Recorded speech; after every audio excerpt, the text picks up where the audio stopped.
waktunya tuh.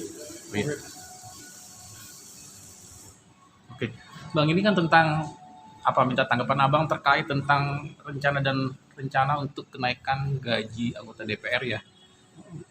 Nah, melihat hal itu, melihat fenomena hal itu, di lain sisi kita juga rakyat dan kesusahan, pengangguran juga banyak.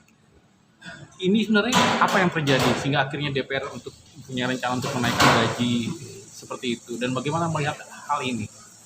Jadi menurut saya tuh yang membuat perencanaan itu tidak peka dengan kondisi masyarakat sekarang. Ya kenapa? Kita nggak lihat kenyataan gitu bahwa arus bawah itu hidupnya sangat prihatin. Ya pengangguran banyak. Sekarang bayangkan aja, saya sih ngukurnya begini ya. Inflasi tinggi tuh. Ngukurnya dari inflasi aja. Dulu harga susu kaleng hanya 4 ribuan. Sekarang udah di atas 10 ribu. Dolar dulu masih 9 ribuan, 10 ribuan tuh terakhir dari SP. Sekarang udah 16 ribu. Kan berarti beban hidup rakyat semakin berat, ya enggak? Yang harusnya bisa beli dengan 9 ribu sekarang harus beli dengan 16 ribu. Terus pengangguran banyak. Lalu anggota dewan yang notabene gajinya sudah besar, tunjangannya sudah besar, ditaikkan lagi tuh. Nah ini menurut saya kecelakaan berpikir nih dari yang terencana. Kenapa bisa begitu?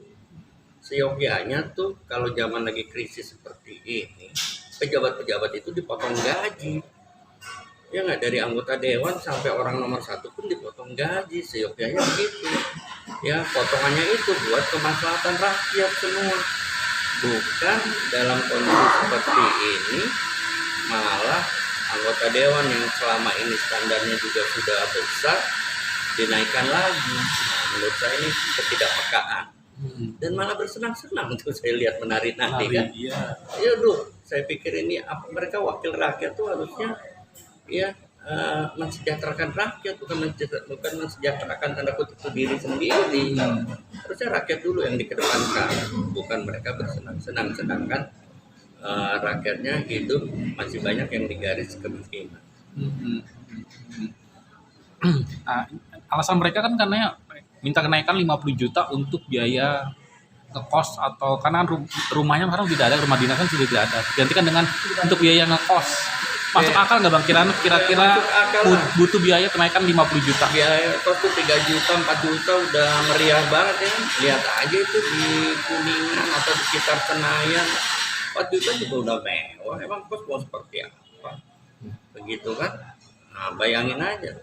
Kalau cari kos sekelas hotel ya jelas aja. Kan kalau ngekos misalnya sendiri, berapa sih biaya kos? 2 juta juga udah pakai AC, udah air hangat dan sebagainya kan?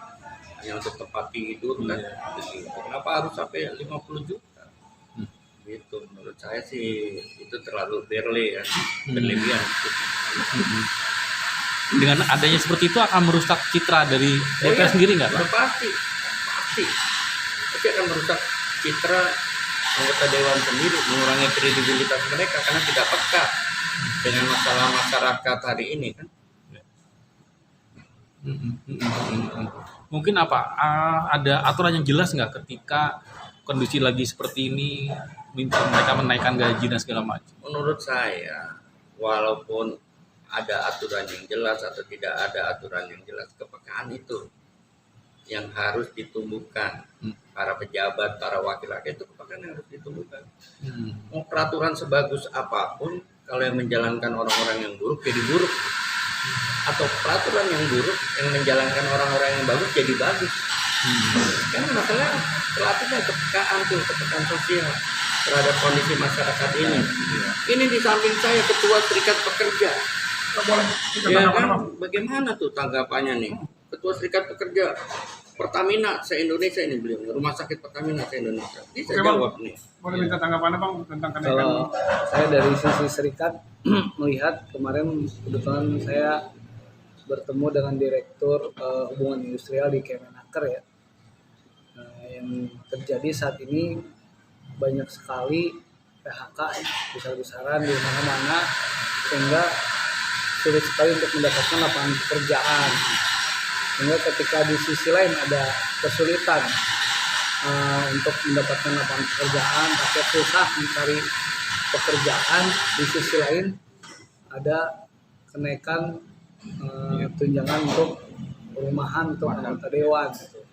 Angka baiknya jika bagaimana caranya pemerintah itu bisa memikirkan untuk membuka lapangan pekerjaan, itu yang penting justru.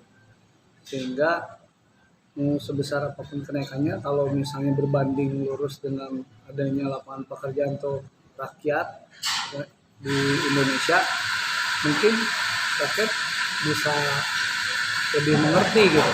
Jadi kalau situasi seperti sekarang kan sangat sulit ya. Yang kedua, memang pemerintah sendiri juga kan sekarang banyak memotong anggaran dipotong karena mungkin keuangan negara APBN pun lagi berdarah-darah. Nah ini kan agak di sisi lain keuangan negara sedang sulit berdarah-darah, di sisi lain ada anggota DPR mengusulkan untuk adanya kenaikan perumahan untuk masing-masing anggotanya gitu. Ini mungkin harus dipikirkan juga gitu ya untuk anggota DPR. Semoga bisa mempertimbangkan kembali gitu. Karena kan kita udah sedang bleeding nih keuangan negaranya. Mungkin itu dari saya. Apalagi kan terkait dengan hal itu juga nanti rencananya juga tanggal 25 akan demo ke DPR ya, melihat apa? Wakil rakyat kita tidak kritis melihat kondisi rakyat yang saat ini sedang kesusahan, banyak pengangguran segala macam. Itu hal yang wajar nggak ketika nanti tanggal 25 banyak masyarakat dan siapapun itu akan demo ke DPR? Wajar banget. Itu ukuran ya buat saya. Kalau regulasi pemerintah tidak tepat, banyak yang demo, itu ukuran, harusnya dikoreksi tuh. Jangan sampai membuat regulasi yang tidak pro rakyat tapi pro elitis. Ini yang masalah ya. Jadi dengan demonya masyarakat itu kontrol dari masyarakat terhadap pemimpin, dan saya berharap pemimpin segera sadar tuh ya, enggak harus membuat regulasi yang benar-benar pro rakyat, jangan yang pro elitis tadi. Begitu menurut saya. Jadi saya sangat dukung itu demo buat besok tanggal 25 itu besar-besaran, saya sepakat. Dan saya berharap pemerintah dalam menangani demo cukup harus ada rasa kemanusiaan dikedepankan. Karena itu rakyat kita sendiri. Rakyat kita protes terhadap ketidakpuasan terhadap regulasi yang mereka buat. Seperti itu menurut saya. Jadi jangan sampai nanti demo rakyat dihadapkan dengan kekerasan. Tidak baik lah. Begitu.